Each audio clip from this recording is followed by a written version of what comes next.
ಕೊನೆಗೂ ಡಿ ಕೆ ಶಿವಕುಮಾರ್ ಮುಖ್ಯಮಂತ್ರಿ ಪದತ್ವದ ಒಂದು ಪದಗ್ರಹಣಕ್ಕೆ ನವೆಂಬರ್ 21 ನಿಕ್ಕಿಯಾಗಿದೆಯೇ ಅನ್ನುವ ಪ್ರಶ್ನೆ ಈಗ ಸಿದ್ದರಾಮಯ್ಯನವರಿಂದ ಹಿಡಿದು ಇಡೀ ರಾಜ್ಯದ ಜನತೆಯ ಒಂದು ಪ್ರಶ್ನೆಯಾಗಿ ಅದು ಇನ್ನಿಲ್ಲದ ಚರ್ಚೆಗೆ ಒಳಗಾಗಿದೆ. ಡಿ ಕೆ ಶಿವಕುಮಾರ್ ಅವರ, ಡಿ ಕೆ ಸುರೇಶ್ ಅವರ, ಡಿ ಕೆ ಶಿವಕುಮಾರ್ ಅವರ ಪರಮಾಪ್ತ ಬಣ ಅಂತೇನಿದೆ, ಇವೆಲ್ಲರೂ ಈಗ ದಿವ್ಯ ಮೌನಕ್ಕೆ ಜಾರಿರುವುದು. ಸೋನಿಯಾ ಗಾಂಧಿ ಅವರ ಮಾತು, ಅವರ ಮಾತಿಗೆ ಬೆಲೆ ಕೊಟ್ಟು 50-50 ಆಧಾರದಲ್ಲಿ ಎರಡೂವರೆ ವರ್ಷದ ಅನುಪಾತದಲ್ಲಿ ಏನು ಸಿದ್ದರಾಮಯ್ಯನವರಿಗೆ ನಾನು ಒಪ್ಪಿಕೊಂಡಿದ್ದೇನೆ, ಆ ನಂತರ ನನಗೆ CM ಮಾಡುವಂಥ ಪ್ರಿಯಾಂಕಾ ಮತ್ತು ಸೋನಿಯಾ ಗಾಂಧಿ ಅವರ ಮಾತಿನ ಆ ನೆಲೆ ಬೆಲೆ, ಅವರ ವಿಶ್ವಾಸ, ಅದೇ ಶಿವಕುಮಾರ್ನ ದೊಡ್ಡ ಆಸ್ತಿಯೇ?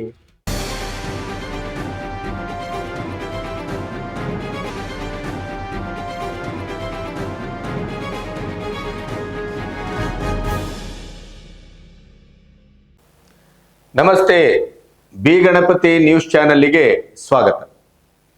ಕೊನೆಗೂ ಡಿ ಕೆ ಶಿವಕುಮಾರ್ ಮುಖ್ಯಮಂತ್ರಿ ಪದತ್ವದ ಒಂದು ಪದಗ್ರಹಣಕ್ಕೆ ನವೆಂಬರ್ 21 ನಿಕ್ಕಿಯಾಗಿದೆಯೇ ಅನ್ನುವ ಪ್ರಶ್ನೆ ಈಗ ಸಿದ್ದರಾಮಯ್ಯನವರಿಂದ ಹಿಡಿದು ಇಡೀ ರಾಜ್ಯದ ಜನತೆಯ ಒಂದು ಪ್ರಶ್ನೆಯಾಗಿ ಅದು ಇನ್ನಿಲ್ಲದ ಚರ್ಚೆಗೆ ಒಳಗಾಗಿದೆ. ಸಿದ್ದರಾಮಯ್ಯನವರಿಗೆ DKC ಅವರ CM ಪದವಿಯ ಪದಗ್ರಹಣ ನವೆಂಬರ್ 21ಕ್ಕೆ ಹೌದಾ, ಹೀಗೊಂದು ಸುದ್ದಿ ಇದೆ ಅಂತ ಕೇಳಿದಾಗ ಅವರು ಇನ್ನಿಲ್ಲದಂತೆ ಗದರಿದ್ರು. ಅಷ್ಟೇ ಅಲ್ಲ, ಪತ್ರಿಕಾ ವಲಯದವರಿಗೆ, ಪ್ರಶ್ನೆ ಕೇಳಿದವರಿಗೆ, ಮೈಕ್ ಇಟ್ಟವರಿಗೆ, ಪ್ರತಿಯೊಬ್ಬರಿಗೂ ಕೂಡ ಎಲ್ಲಿ ಸಿಕ್ತು ನಿನಗೆ ನ್ಯೂಸು, ಪತ್ರಿಕೆಯಲ್ಲಿ ಬಂತ, ನಾನು ಎಲ್ಲ ಪತ್ರಿಕೆಯನ್ನು ಓದ್ತೇನೆ, ನನಗೆಲ್ಲೂ ಕಾಣಲಿಲ್ಲ, ನಿನಗೆಲ್ಲಿಂದ ಬಂತು, ಈ ಥರ ಏಕವಚನದಲ್ಲಿ ಗದರುವ, ಅಪ್ಸೆಟ್ ಆಗುವ, ವಿಚಲಿತಗೊಳ್ಳುವ ಇಡೀದಾದಂಥ ಒಂದು ವಾತಾವರಣ ನಿನ್ನೆ ಮೊನ್ನೆಯಿಂದ ನಮ್ಮ ಪತ್ರಕರ್ತರಿಗೂ ಮಾಧ್ಯಮಗಳಿಗೂ ಅದನ್ನೇ ಬ್ರೇಕಿಂಗ್ ನ್ಯೂಸ್ ಆಗಿ ಬಳಸುವಂಥ ಒಂದು ಕಾರ್ಯಕ್ರಮವನ್ನು ನೀವು ನೋಡ್ತಾ ಇದ್ದೀರಿ. ಆಮೇಲೆ ಜಮೀರ್ ಅಹ್ಮದ್, ಡಿ ಕೆ ಶಿವಕುಮಾರು ನಮ್ಮ ನಾಯಕರು, ಅವರು ಮುಖ್ಯಮಂತ್ರಿ ಆದರೆ ನಮಗೆ ಸಂತೋಷವೇ, ಆದರೆ 2028 ನಂತರದ ಚುನಾವಣೆಯನ್ನ ಗಮನದಲ್ಲಿಟ್ಟುಕೊಂಡು ಅವರು ಮುಖ್ಯಮಂತ್ರಿ ಆಗಲಿ, ಅಲ್ಲಿಯವರೆಗೆ ಮುಖ್ಯಮಂತ್ರಿಯ ಕುರ್ಚಿ ಖಾಲಿ ಇಲ್ಲ ಅನ್ನುವ ಅರ್ಥದಲ್ಲಿ ಮಾತಾಡ್ತಾರೆ. ಇನ್ನೊಂದು ಕಡೆ ಪರಮೇಶ್ವರ್ ದಲಿತ ಒಂದು ಅಸ್ತ್ರವನ್ನ ಇಟ್ಟುಕೊಂಡು ತನ್ನ ಆಪ್ತ ವಲಯದ ಶಾಸಕರು, ಮಂತ್ರಿಗಳು ಇವರೊಟ್ಟಿಗೆಲ್ಲ ಗುಪ್ತ ಸಮಾಲೋಚನೆಯನ್ನ ಮಾಡ್ತಾರೆ.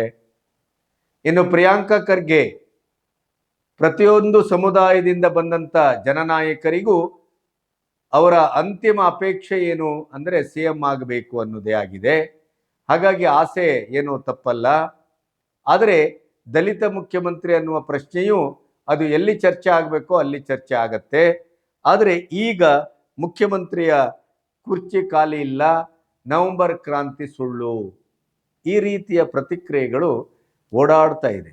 ಒಬ್ಬೊಬ್ಬರು ಒಂದೊಂದು ರೀತಿಯ ಪ್ರತಿಕ್ರಿಯೆಯನ್ನು ಮಾಡ್ತಾ ಇದ್ದಾರೆ. ಆದರೆ ಬಹಳ ಸುದೀರ್ಘವಾಗಿ 50-50,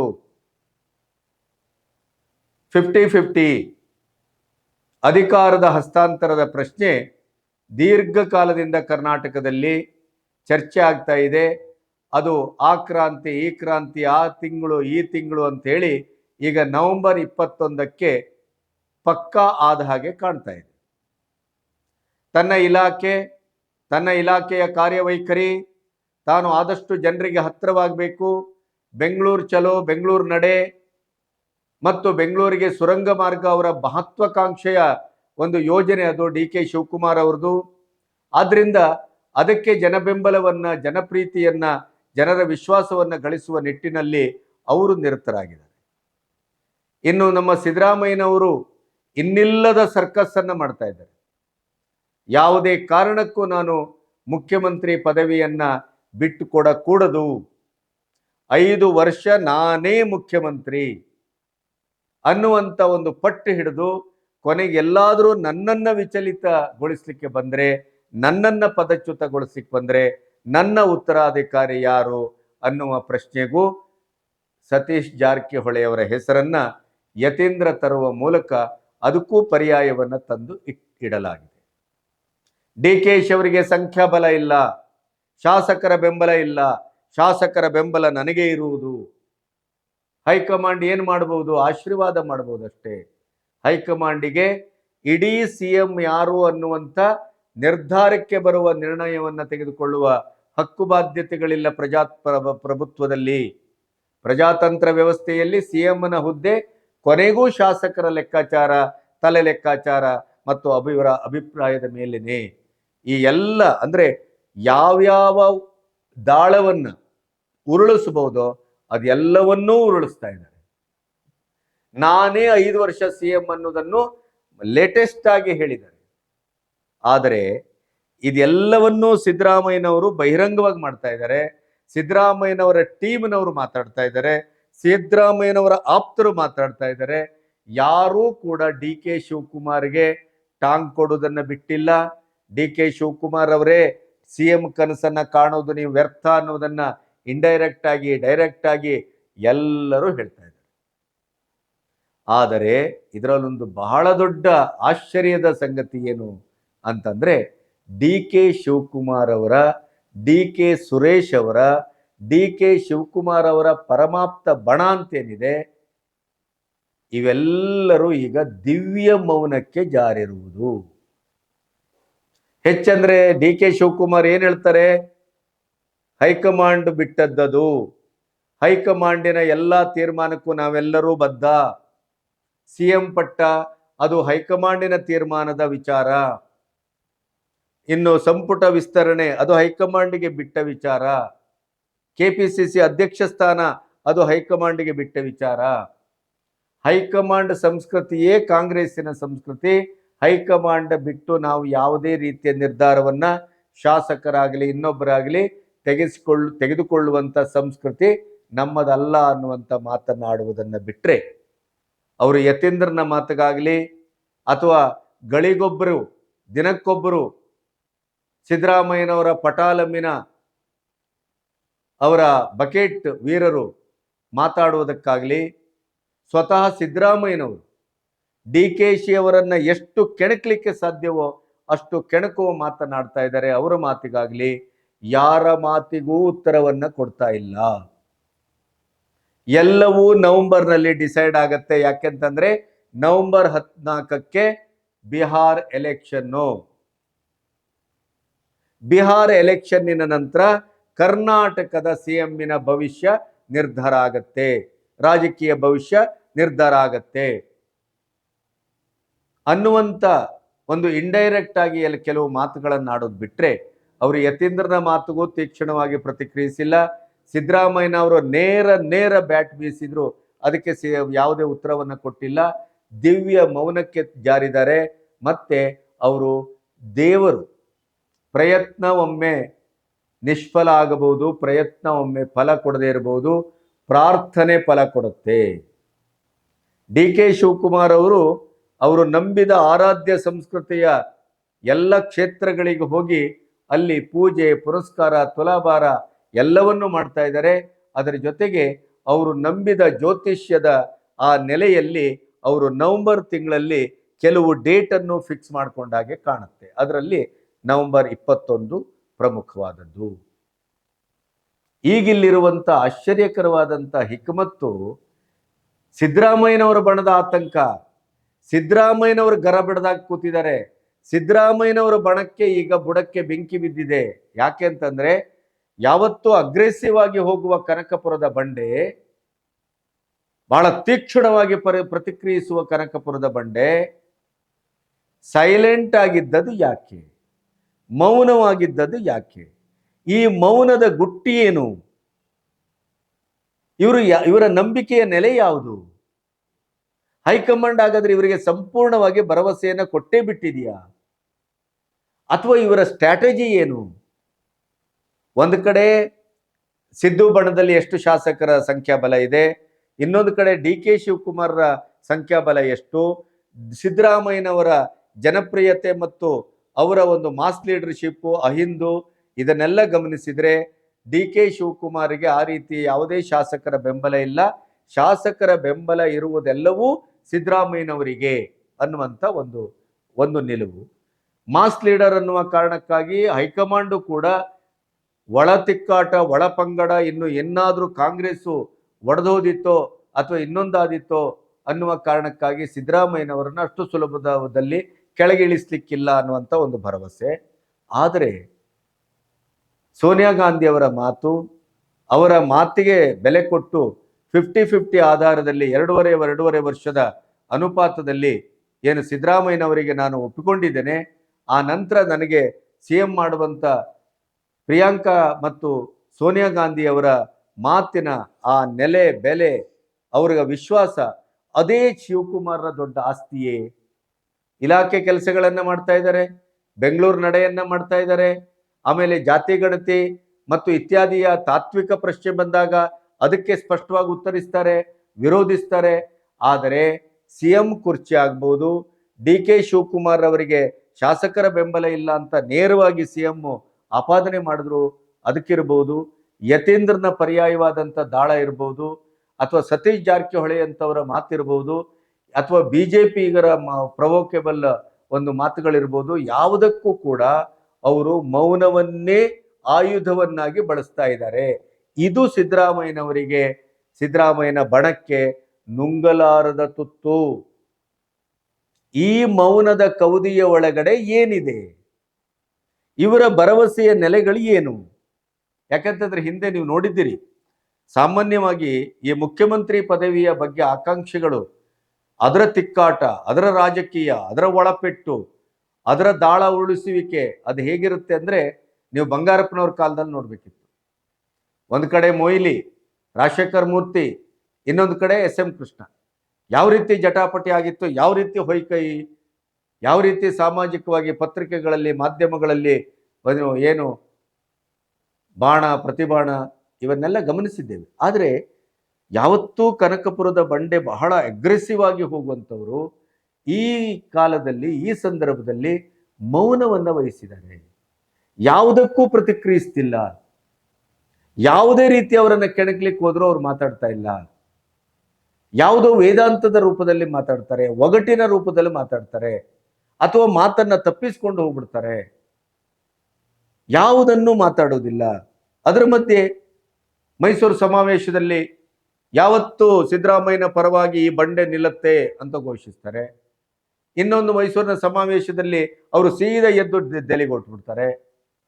ಹಾಗಾಗಿ DKಶಿ ಅವರ ವರ್ತನೆ, DKಶಿ ಅವರ ನಿರ್ಧಾರ, DKಶಿ ಅವರ ನಿಲುವು, ಇದು ಯಾವುದೂ ಕೂಡ ಯಾರ ಒಂದು ಹತೋಟಿಗೂ, ಚರ್ಚೆಗೂ, ತರ್ಕಕ್ಕೂ, ತೀರ್ಮಾನಕ್ಕೂ ದಕ್ಕತಾನೆ ಇಲ್ಲ ಅಂತ. ಆ ದಕ್ಕದಿರುವಿಕೆಯೇ DK ಶಿವಕುಮಾರ್ ರವರ ಬಹಳ ದೊಡ್ಡ ಭರವಸೆಯ ಅಸ್ತ್ರ. DK ಶಿವಕುಮಾರ್ಗೆ ಗೊತ್ತಿದೆ, ಇವರು ಯಾರು ಬೇಕಾದ್ರೆ ತಿಪ್ಪರ್ಲಾಗ ಹಾಕ್ಲಿ, ಏನು ಬೇಕಾದ್ರೆ ಮಾಡಲಿ, ಹೈಕಮಾಂಡಿಗೆ ನನ್ನ ಸ್ಪಷ್ಟ ಸಂದೇಶವನ್ನ ಕೊಟ್ಟಿದ್ದೇನೆ. ಇತ್ತೀಚೆಗೆ ದೆಹಲಿಗೆ ಮುಖ್ಯಮಂತ್ರಿಯನ್ನ ಮೀರಿ ಉಪಮುಖ್ಯಮಂತ್ರಿಗಳು ಎಷ್ಟು ಬಾರಿ ಭೇಟಿ ಕೊಟ್ಟರು, ಯಾರ್ಯಾರನ್ನು ಭೇಟಿ ಆದರು, ಏನೇನು ಮಾತಾಡಿದ್ರು, ಇವೆಲ್ಲವೂ ನಿಮಗೊಂದು ಅಂದಾಜಿದೆ. ಹಾಗಾಗಿ ಅವರಿಗೆ DKಶಿ ಅವರು ಯಾರನ್ನೋ ಒಬ್ಬರನ್ನ ಬಹಳ ಸ್ಪಷ್ಟವಾಗಿ ನಂಬಿದ್ದಾರೆ, ನಂಬರ್ 1. ಆಮೇಲೆ DKಶಿಯ ಮೌನದ ಹಿಂದೆ ಅವರಿಗೆ ಅವರದೇ ಆದಂಥ ಒಂದು ಖಚಿತತೆ ಇದೆ. ಯಾವಾಗಲೂ DK ಸುರೇಶ್ ಅವರು ಅಣ್ಣನ ಬಗ್ಗೆ ಮಾತಾಡುವವರು, ಆದ್ರೆ ಅವರೇನು ಹೇಳ್ತಾರೆ, ಹಣೆಯಲ್ಲಿ ಬರ್ದಂಗಾಗತ್ತೆ. ಅಣ್ಣನ ಹಣೆಯಲ್ಲಿ ಮುಖ್ಯಮಂತ್ರಿ ಪದವಿ ಬರೆದಿದೆ ಅಂತಾದ್ರೆ ಅದನ್ನು ತಪ್ಪಿಸ್ಲಿಕ್ಕೆ ಯಾರಿಗೂ ಆಗೋದಿಲ್ಲ. ಅವರಷ್ಟನ್ನೇ ಹೇಳ್ತಾರೆ. DKಶಿ ಅವರ ಇಡೀ ಆಪ್ತ ಬಳಗ ಕೂಡ ಏನನ್ನೂ ಮಾತಾಡ್ತಾ ಇಲ್ಲ. ಇದು ಸಿದ್ದರಾಮಯ್ಯನವರಿಗೆ ಒಳಗೊಳಗೇನೆ ಬಹಳ ಕುದಿತಾ ಇದೆ, ಹತಾಶೆಯನ್ನು ತರ್ತಾ ಇದೆ, ಅವರನ್ನು ಕುಸಿಯುವ ಹಾಗೆ ಮಾಡ್ತಾ ಇದೆ ಮತ್ತು ಕೆರಳಿಸ್ತಾ ಇದೆ ಕೂಡ. ಅದಕ್ಕಾಗಿ ಅವರು ಪ್ರತಿಕ್ರಿಯಿಸುವ ರೀತಿ ನೋಡಿದ್ರೆ ನೀವು ಪಬ್ಲಿಕ್ ಅಲ್ಲಿ ಅಷ್ಟು ತೀಕ್ಷ್ಣವಾಗಿದೆ. ಅದು ಹತಾಶೆಯ ಪರಿಣಾಮ ಅಂತ ಪ್ರತಿಯೊಬ್ಬರಿಗೂ ಅರ್ಥ ಆಗ್ತಾ ಇದೆ. ಹಾಗಾಗಿ ನವೆಂಬರ್ ಕ್ರಾಂತಿ ಪ್ರಾಯಶಃ ನನಗನ್ನಿಸ್ತದೆ, ಸದಾ ಆಕ್ರಮಣಕಾರಿಯಾಗಿ ವರ್ತಿಸುವಂಥ DK ಶಿವಕುಮಾರ್ ಸೈಲೆಂಟ್ ಆಗಿರೋದು, ಮೌನವಾಗಿರುವ ಉದ್ದೇಶವೇ ಅವರಿಗೊಂದು ಖಚಿತತೆ ಇದೆ. ನೋಡಿ, ನೀವು ನನ್ನ ಪಕ್ಷ ನಿಷ್ಠೆಗೆ, ನನ್ನ ಕಾಂಗ್ರೆಸ್ಸಿನ ಮೌಲ್ಯದ ಬಗ್ಗೆ ಇರುವಂತ ನಿಷ್ಠೆಗೆ, ನಾನು ಆಯಕಟ್ಟಿನ ಒಂದು ಸಂದರ್ಭದಲ್ಲಿ ನಿಮಗೆ ಆಪತ್ತು ಬಂಧುವಾಗಿ ನಾನು ವರ್ತಿಸಿದ ಆ ರೀತಿ ನೀತಿಗಳನ್ನು ನೀವು ಕಂಡವರು, ನಿಮ್ಮ ನಾಲಿಗೆ ಬದ್ಧತೆಯ ಬಗ್ಗೆ ನನಗೆ ವಿಶ್ವಾಸ ಇದೆ. ಹಾಗಾಗಿ ನೀವು ಒಪ್ಪಿಕೊಂಡ ಹಾಗೆ ನನಗೆ ಸಿಎಂ ಪದವಿಯನ್ನು ಕೊಟ್ಟರೆ ಓಕೆ, ಇಲ್ಲದೆ ಇದ್ದರೆ ನನಗೆ ಪರ್ಯಾಯ ವ್ಯವಸ್ಥೆ ಇದೆ. ಈಗಾಗಲೇ ಅಮಿತ್ ಶಾ, ಮೋದಿ ಮತ್ತು ಇತ್ಯಾದಿಯವರ ಎಲ್ಲ ಹೆಸರುಗಳನ್ನು ಬಳಸ್ಕೊಂಡು ಒಮ್ಮೆ ಡಿ ಕೆ ಶಿವಕುಮಾರ್ ಈಚೆ ಬಂದರೆ ಅವರ ಶಾಸಕರ ಬಲ ಎಷ್ಟು, ನಮ್ಮ ಬಲ ಎಷ್ಟು, ಆ ಮೂಲಕ ಸರ್ಕಾರವನ್ನು ರಚಿಸಬಹುದೇ ಅಥವಾ ಮಧ್ಯಂತರ ಚುನಾವಣೆಗೆ ಹೋಗಬೇಕಾಗತ್ತೆ, ಈ ಥರದ ಎಲ್ಲ ತರ್ಕ ಶಾಸ್ತ್ರ ಎಲ್ಲವೂ ನಡೀತಾ ಇದೆ. ಅದು ಯಾವುದೂ ಗೌಪ್ಯವಾಗಿ ಉಳಿದಿಲ್ಲ. ಆದ್ರಿಂದ ಡಿ ಕೆ ಶಿವಕುಮಾರ್ಗೆ ಬಹಳ ಸ್ಪಷ್ಟತೆ ಇದೆ. ಕಾಂಗ್ರೆಸ್ಸಿನಲ್ಲಿ ನನ್ನನ್ನು ಸಿಎಂ ಮಾಡಿದರೆ ಅದರ ತರೀಕ ಹೀಗೆ. ಅದಕ್ಕಾಗೇನೆ ಅವರು ಸಿದ್ದರಾಮಯ್ಯನ ಬಣದ ಶಾಸಕರಿಂದ ಹಿಡಿದು ಸಚಿವರಿಂದ ಹಿಡಿದು ಪ್ರತಿಯೊಬ್ಬರಿಗೂ ವೈಯಕ್ತಿಕವಾಗಿ ಫೋನ್ ಮಾಡ್ತಾ ಇದ್ದಾರೆ. ನಿಮ್ಮ ಸಮಸ್ಯೆ ಏನು, ನಿಮ್ಮ ಕ್ಷೇತ್ರಕ್ಕೆ ಏನಾದ್ರು ಪ್ರಾಬ್ಲಮ್ ಇದೆಯಾ, ನಿಮಗೆ ವೈಯಕ್ತಿಕವಾಗಿ ಯಾವ್ದಾದ್ರು ಸಮಸ್ಯೆ ಆಗಿದೆಯಾ, ಅನುದಾನದ ಸಮಸ್ಯೆನ, ಸರ್ಕಾರದಲ್ಲಿ ಏನಾದರೂ ಸಮಸ್ಯೆ ಇದೆಯಾ, ಏನಿದ್ರು ನನಗೆ ಹೇಳಿ, ನಾನಿದ್ದೇನೆ ನಿಮಗೆ ಅನ್ನುವ ಭರವಸೆಯನ್ನ ಕೊಡ್ತಾ ಇದ್ದಾರೆ. 1 to 1 ಮಾತಾಡ್ತಾ ಇದ್ದಾರೆ. ಕಾರಣ ಏನು? ಕೇವಲ ಅವರ ಸುಖ ದುಃಖವನ್ನ ವಿಚಾರಿಸ್ಕೊಳ್ಳಿಕ್ಕೆ ಡಿ ಕೆ ಶಿವಕುಮಾರ್ ಮಾತಾಡ್ತಾ ಇದ್ದಾರೆ ಅಂತ ಭಾವಿಸಬೇಡಿ. ಈಗಾಗಲೇ ಸಿಎಂ ಸಿದ್ದರಾಮಯ್ಯನವರು ಹೇಳಿದಾರಲ್ಲ, ಡಿ ಕೆ ಶಿವಕುಮಾರ್ ಅವರಿಗೆ ಶಾಸಕರ ಬೆಂಬಲ ಇಲ್ಲ. ಆ ಬೆಂಬಲವನ್ನ ಗಿಟ್ಟಿಸಿಕೊಳ್ಳುವಂತ ಒಂದು ಪ್ರಯತ್ನಕ್ಕೆ ಬಹಳ ಚಾಣಾಕ್ಷ ರೀತಿಯಲ್ಲಿ ಸುಖೋಪಚಾರವನ್ನ ಅಥವಾ ನಿಮ್ಮ ಸುಖ ದುಃಖವನ್ನ, ಕುಶಲೋಪರಿಯನ್ನ, ಏನ್ ನಿಮ್ಮ ಸಮಸ್ಯೆ ಅಂತ ಕೇಳುವ ಮೂಲಕ ಒಬ್ಬ ಕೆಪಿಸಿಸಿ ಅಧ್ಯಕ್ಷನಾಗಿ, ಉಪಮುಖ್ಯಮಂತ್ರಿಯಾಗಿ ಆ ಮೂಲಕ ತನ್ನ ಅವರ ರೀತಿ ನಿಲುವು, ಅವರ ಮನಸ್ಸಲ್ಲಿ ಏನಿದೆ, ಅವರ ತಲೆಯಲ್ಲಿ ಏನು ಓಡಾಡ್ತಾ ಇದೆ, ಆ ಸೂಕ್ಷ್ಮವನ್ನು ಅರಿಯುವುದರ ಜೊತೆಗೆ ನಾನು ನಿಮ್ಮೊಟ್ಟಿಗಿದ್ದೇನೆ ಅನ್ನುವಂಥ ಒಂದು ಸಂದೇಶವನ್ನು ಕೊಡುವ ಉದ್ದೇಶವೂ ಇದಾಗಿದೆ. ಅಂದ್ರೆ ಗ್ರೌಂಡ್ ವರ್ಕ್ ಅನ್ನ ಬಹಳ ಸ್ಪಷ್ಟವಾಗಿ ಡಿ ಕೆ ಶಿ ಮಾಡ್ತಾ ಇದ್ದಾರೆ. ತನ್ನ ಇಲಾಖೆಯ ನೆಲೆಯಲ್ಲಿ ಅವರು ಅತ್ಯಂತ ಕ್ರಿಯಾಶೀಲರಾಗಿದ್ದಾರೆ. ಎಲ್ಲಿಯೂ ಡಿ ಕೆ ಶಿ ಅವರ ದೋಷಗಳನ್ನ ವಿರೋಧಿ ಬಣ ಕ್ಯಾಚ್ ಮಾಡಬಾರ್ದು ಅನ್ನುವ ಕಾರಣಕ್ಕಾಗಿ ತುಂಬಾ ಸೂಕ್ಷ್ಮವಾಗಿ ನಡ್ಕೊಂಡು ಹೋಗ್ತಾ ಇದ್ದಾರೆ, ಕೆಲಸವನ್ನು ಮಾಡ್ತಾ ಇದ್ದಾರೆ. ಅವರಿಗೆ ಬಹಳ ಸ್ಪಷ್ಟವಾಗಿದೆ. ಸೋನಿಯಾ ಗಾಂಧಿ ಬಹುಶಃ ಅಥವಾ ಇನ್ಕ್ಲೂಡಿಂಗ್ ರಾಹುಲ್ ಗಾಂಧಿ ಇತ್ತೀಚೆಗೆ ಬರ್ತಾ ಇರುವ ವರದಿ ಪ್ರಕಾರ ನೀವೇನೂ ಹೆದರಬೇಡಿ, ನಿಮ್ಮ ಆಶಯದ ಪ್ರಕಾರ ನಿಮ್ಮ ಪಾಲು ಸಿಎಂ ಕುರ್ಚಿ ನಿಮಗೆ ದಕ್ಕುತ್ತದೆ. ಯಾಕೆಂತಂದ್ರೆ ಒಂದು ವರದಿ ಬರ್ತಾ ಇತ್ತು 2 ದಿನ ಹಿಂದೆ, ಒಮ್ಮೆ ಸಿದ್ದರಾಮಯ್ಯನವರು ಚ್ಯುತಿಗೆ ಅಥವಾ ಪದವಿಯನ್ನ ಕೆಳಗೆ ಬಿಟ್ಟುಕೊಟ್ಟು ಇಳಿಯುವುದಕ್ಕೆ ಒಪ್ಪಿಗೆ ಸೂಚಿಸ್ತಾರೆ ಅಂತಾದ್ರೆ ಅವರ ಕೆಲವು ಷರತ್ತಿದೆ. ಅದರ ಮೊದಲ ಷರತ್ತೇನೆಂದ್ರೆ ತನ್ನ ಆಪ್ತರು ಅಲ್ಲಿ ಪ್ರಧಾನವಾದಂಥ ಭೂಮಿಕೆಯನ್ನ ವಹಿಸಬೇಕಾಗತ್ತೆ ಡಿ ಕೆ ಶಿವಕುಮಾರ್ ಅವರ ಸಂಪುಟದಲ್ಲಿ. ಈ ತರದ ಚರ್ಚೆ ಎಲ್ಲ ಆಗ್ತಾ ಇದೆ. ಈಗ ಸತೀಶ್ ಜಾರಕಿಹೊಳಿ ಅವರನ್ನ ತನ್ನ ಉತ್ತರಾಧಿಕಾರಿ ಅಂತ ಮಗನ ಬಾಯಲ್ಲಿ ಹೇಳಿಸಿದ್ರ ಉದ್ದೇಶ ಏನು ಅಂದ್ರೆ, ನಾನು ಪದವಿಯನ್ನ ಬಿಟ್ಟು ಇಳಿಯಲೇಬೇಕಾಗತ್ತೆ, ಆ ಖಚಿತತೆ ನನಗಿದೆ. ಹಾಗಾದ್ರೆ ಇಳಿದ್ರೆ ಒಂದು ಬಾಣ ಸತೀಶ್ ಜಾರಕಿಹೊಳಿ, ಇನ್ನೊಂದು ಬಾಣ ನನ್ನ ಆಪ್ತರು ಡಿ ಕೆ ಶಿ ಅವರ ಸಚಿವ ಸಂಪುಟದಲ್ಲಿ ಇರಬೇಕು. ಈ ತರದೆಲ್ಲ ಲೆಕ್ಕಾಚಾರಗಳು ನಡೀತಾ ಇದೆ. ಸಿದ್ದರಾಮಯ್ಯನವರ ಕುರ್ಚಿ ಬಿಡುವುದು 99% ಗ್ಯಾರಂಟಿ. ಆದರೆ ಉತ್ತರಾಧಿಕಾರಿ ಯಾರು ಅನ್ನೋದಕ್ಕೆ ಕೊನೆಯ ಗಳಿಗೆಯಲ್ಲಿ ಡಿ ಕೆ ಶಿವಕುಮಾರ್ನ ಸರಿಸಿ ಒಂದು ಸತೀಶ್ ಜಾರಕಿಹೊಳಿ ಅಂತಂದು ಕುಡಿಸಿದ್ರೆ ಹೇಗೆ? ಅಂದ್ರೆ ಯಾವೆಲ್ಲ ಸರ್ಕಸ್ ಅನ್ನ ಮಾಡಬಹುದೋ ಆ ಎಲ್ಲ ಸರ್ಕಸ್ ಅನ್ನು ಸಿದ್ದರಾಮಯ್ಯ ಮಾಡ್ತಾ ಇದ್ದಾರೆ. ಆದರೆ ಒಬ್ಬ ಮುತ್ಸದ್ದಿ ರಾಜಕಾರಣಿ, ಹಿರಿಯ ರಾಜಕಾರಣಿ, 2 ಬಾರಿ ಜನತಾ ದಳದಿಂದ ಬಂದು ಹೊರಗಿಂದ ಬಂದವರು, ಮೂಲ ಕಾಂಗ್ರೆಸ್ಸಿಗರಲ್ಲ. ಆದರೆ ಹೊರಗಿಂದ ಬಂದಂತ ಕಾಂಗ್ರೆಸ್ಸಿಗರಾಗಿಯೂ ಕೂಡ ಅವರು 2 ಬಾರಿ ಮುಖ್ಯಮಂತ್ರಿ ಪದವಿಯನ್ನು ಅನುಭವಿಸಿದವರು. 136 ಸೀಟನ್ನು ತರಲಿಕ್ಕೆ ಅಹೋರಾತ್ರಿ ತನು ಮನ ಧನ ಎಲ್ಲವನ್ನ ಪಣಕ್ಕಿಟ್ಟು ಕೆಲಸ ಮಾಡಿದಂಥ ಡಿ ಕೆ ಶಿವಕುಮಾರ್ ಅವರಿಗೆ ಇಷ್ಟು ಕಠಿಣವಾದ ಸಾಧ್ಯತೆಗಳನ್ನು ಮುಂದಿಡಬಾರ್ದಿತ್ತು. ಅತ್ಯಂತ ಸುಲಭವಾಗಿ, ಅತ್ಯಂತ ಸಹಜವಾಗಿ ಒಪ್ಪಿಕೊಂಡ ಮಾತಿನ ಪ್ರಕಾರ ಅವರು ಇಳಿದು ಡಿ ಕೆ ಶಿವಕುಮಾರ್ ಅವರಿಗೆ ಆ ಪದವಿಯನ್ನು ಕೊಟ್ಬಿಟ್ಟಿದ್ದಿದ್ರೆ ಬಹುಶಃ ಸಿದ್ದರಾಮಯ್ಯನವರ ತೂಕ ಇನ್ನಿಷ್ಟು ಅದ್ಭುತವಾದಂಥ ಹೆಚ್ಚುಗಾರಿಕೆಯನ್ನ ಪಡೆತಿತ್ತು ಅನ್ನೋದು ನನ್ನ ಅಭಿಪ್ರಾಯ. ಆದರೆ ಅಧಿಕಾರದ ಆಸೆ ಯಾವ ಮಟ್ಟಕ್ಕಿದೆ ಅಂತಂದ್ರೆ ಏನಕ್ಕೇನ ಡಿ ಕೆ ಶಿವಕುಮಾರ್ ಅನ್ನು ತಡೆಬೇಕು, ನಾನು ಮುಂದುವರಿಬೇಕು, ಇಲ್ಲ ನನ್ನ ಉತ್ತರಾಧಿಕಾರಿ ಮುಂದುವರಿಬೇಕು, ಈ ತರದ ಪಣಕಟ್ಟಿ ನಿಂತಂಥದ್ದು ಸಿದ್ದರಾಮಯ್ಯನವರ ಕಡೆಯಿಂದ ಕಾಣ್ತದೆ. ಆದರೆ ಡಿ ಕೆ ಶಿವಕುಮಾರ್ಗೆ ಒಂದೋ ನೀವು ಆಡಿದ ಪ್ರಕಾರ ನನ್ನನ್ನು ಮಾಡಿ, ಇಲ್ಲವೇ ನನ್ನ ದಾರಿ ನನಗಿದೆ. ಹಾಗಾಗಿ ನಿರಾಳವಾಗಿದ್ದಾರೆ ಅವರು. ಅವರ ಮೌನದ ಒಳಗಡೆ ಅವರಿಗೆ ಬಹಳ ಖಚಿತತೆ ಇದೆ ಮತ್ತು ಭರವಸೆಯನ್ನ ನಂಬಿಕೊಂಡು ಅವರು ಬದುಕಿದ್ದಾರೆ. ನಿಮ್ಮ ಭರವಸೆಯನ್ನ ನೀವು ಹುಸಿಗೊಳಿಸಿದ್ರೆ, ನಿಮಗೆ ನೆನಪಿದೆ ಸಿದ್ದರಾಮಯ್ಯನವರ ಕಾಲದಲ್ಲೂ ಅದಾಯ್ತು, ಆದರೆ ಅದಕ್ಕೂ ಪೂರ್ವದಲ್ಲಿ 2020 ಮ್ಯಾಚ್ ಅನ್ನು ಆಡಿದ್ರು ಇದೇ ಕುಮಾರಸ್ವಾಮಿ ಮತ್ತು ಯಡಿಯೂರಪ್ಪನವರು. ಅವತ್ತು ಕುಮಾರಸ್ವಾಮಿ ಅವರು 20 ತಿಂಗಳ ಆಡಳಿತವನ್ನ ಮಾಡಿದ್ದನ್ನ ಇವತ್ತಿಗೂ ನಾವು ನೆನಪಿಡ್ತೇವೆ. ಅದೇ ಕುಮಾರಸ್ವಾಮಿ ಅವತ್ತು ಚಂದ ರೀತಿಯಿಂದ ವಿಧಾನಸೌಧದ ಎದುರು ಯಡಿಯೂರಪ್ಪನವರಿಗೆ ಏನಾದರೂ ಅಧಿಕಾರವನ್ನ ಬಿಟ್ಟುಕೊಟ್ಟಿದ್ದಿದ್ರೆ ಸಿಎಂ ಪದವಿಯನ್ನ, ಜೀವಮಾನದಲ್ಲಿ ಬಹುಶಃ ಕುಮಾರಸ್ವಾಮಿ ಅವರನ್ನ ಮತ್ತೆ ಅಲ್ಲಾಡಿಸ್ಲಿಕ್ಕೆ ಯಾರಿಂದಲೂ ಸಾಧ್ಯ ಆಗ್ತಿರ್ಲಿಲ್ಲ. ಯಾಕೆಂತಂದ್ರೆ ಸ್ವಲ್ಪ ಕಾಲದಲ್ಲಿ ತಕರಾರೋ ಇನ್ನೊಂದೋ ಬಂದು ಬಹುಶಃ ಯಡಿಯೂರಪ್ಪನವರು ಸರ್ಕಾರ ಬೀಳ್ತಾ ಇತ್ತು, ಅವ ಮತ್ತೆ ಎಲೆಕ್ಷನ್ ಆಗ್ತಾ ಇತ್ತು, ಮತ್ತೆ ಕುಮಾರಸ್ವಾಮಿ ಅವರು ಅತ್ಯಂತ ಧೀಮಂತವಾಗಿ ಮತವನ್ನ ಕೇಳಬಹುದಿತ್ತು. ಆದ್ರೆ ಏನಾಯ್ತು, ಮೇಲ್ಮುಖ ಮಾಡಿ ಉಗಿದ್ರೆ ನಮ್ಮ ಮುಖದ ಮೇಲೆ ಬೀಳುತ್ತೆ ಅನ್ನೋ ಹಾಗೆ ಅಪ್ಪನ ಮಾತು ಕೇಳಿ ಕುಮಾರಸ್ವಾಮಿ ಅವರು ಅವರಿಗೆ ಅಧಿಕಾರ ಕೊಡುವುದನ್ನ ವಂಚಿಸಿದ್ರು. ಸಿಎಂ ಪಟ್ಟವನ್ನು ಬಿಟ್ಟುಕೊಟ್ಟಿಲ್ಲ. 2020 ಒಪ್ಪಿಕೊಂಡ ಮಾತಿನ ಪ್ರಕಾರ ಅವ್ರು ನಡ್ಕೊಂಡಿಲ್ಲ. ಅವಾಗ ಏನಾಯ್ತು, ಬೂಮ್ರಾಂಗ್ ಆಯ್ತು, ತಿರುಗುಬಾಣ ಆಯ್ತು. ಅದನ್ನೇ ಅಸ್ತ್ರವಾಗಿ ಇಟ್ಕೊಂಡು ಹತ್ರು, ಗೋಗರದ್ರು, ಕೂಗಿದ್ರು, ಹತಾಶರಾದ್ರು, ಜನರ ಎದುರು ಎಲ್ಲ ಭಾವನಾತ್ಮಕವಾದ ಅಸ್ತ್ರವನ್ನ ಯಡಿಯೂರಪ್ಪನವರು ಪ್ರಯೋಗ ಮಾಡಿದ್ರು, ಯಶಸ್ವಿ ಆದರು. ಈಗಲೂ ಅದೇ ಆಗತ್ತೆ. ಡಿ ಕೆ ಶಿವಕುಮಾರ್ ಮತ್ತು ಸಿದ್ದರಾಮಯ್ಯನವರ ಬಣದಲ್ಲಿ ಇವರು 50-50 ಒಪ್ಪಿಕೊಂಡದ್ದನ್ನು ಒಪ್ಪಿಕೊಳ್ಳದೇ ಇದ್ರೆ ಕಾಂಗ್ರೆಸ್ಸಿನ ಹೈಕಮಾಂಡಿಗೂ ತೊಂದರೆ, ಅಲ್ಲಿ ಸಿದ್ದರಾಮಯ್ಯನವರಿಗೂ ಜನರಿಂದ ಚೀತು ಅಂತ ಉಗಿತಾರೆ. ಡಿ ಕೆ ಶಿವಕುಮಾರ್ ಆಟೋಮೆಟಿಕ್ಲಿ ಹೀರೋ ಆಗ್ತಾರೆ.